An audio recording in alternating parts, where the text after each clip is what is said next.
Stranded Output.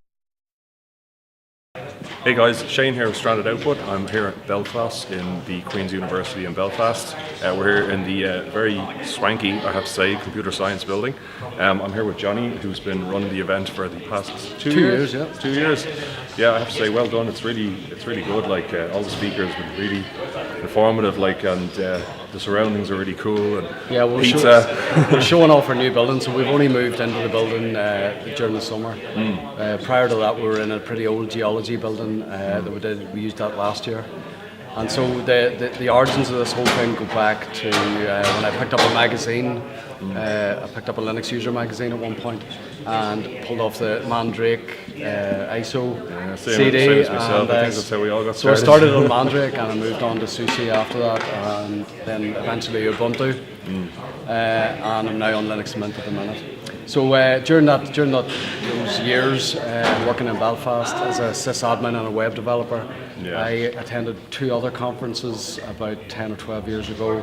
They were called Open Island, and they featured Richard Stallman and Bruce Perrins and a couple other people like that. So at the BelFOSS 2016 conference last year, then I actually bumped into a guy.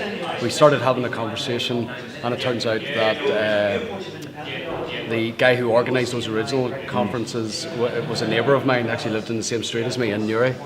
And I had said to him the reason why I had organised BelFOSS was because there hadn't been any open source conferences in Belfast for 10 years, and it was that boredom.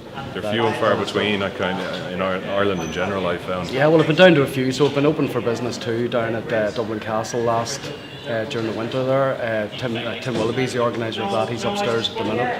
And there's a few others around, so I've got to keep these things going. I'm happy to hand the baton on to someone else if someone else wants to take it on forward. Yeah, exactly. It's definitely something that I've really missed kind of down south, but yeah, it's great. It's great I've gone to ones in Europe. I've gone to like FOSDEM, obviously. I've gone to like smaller ones in England and stuff, but nothing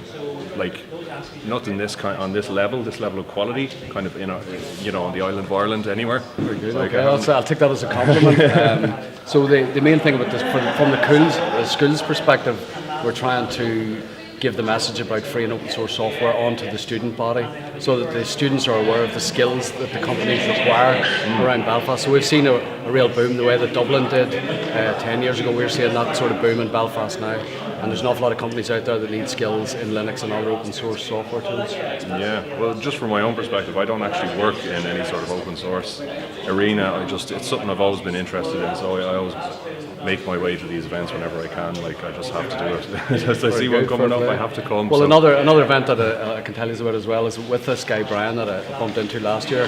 We organised an event down in Narrowwater Castle, which is near Newry as well. And the focus of that event was on GovCamp. So it's a GovCamp event, and it's based the whole ethos of it is based around digital governance and digital transformation, how we can do open government better. And the reason why we had it in Narrowwater near Newry was because we were trying to bring people from Dublin and people from Belfast together into a location that was sort of halfway between the two. Kind of thing, yeah. So we think there's a lot of ideas around openness that need shared across the island, and things can be improved. Yeah, absolutely. So we'll hopefully be doing another GovCamp this summer maybe. So if you keep an eye out for GovCamp Connect, I'll put it up in my diary. That'll probably be the next conference on the way. Well, thanks very much for putting it on, Jonny. No problem. It's been a pleasure. Thanks very much for talking to me. Good luck. See you now. See ya.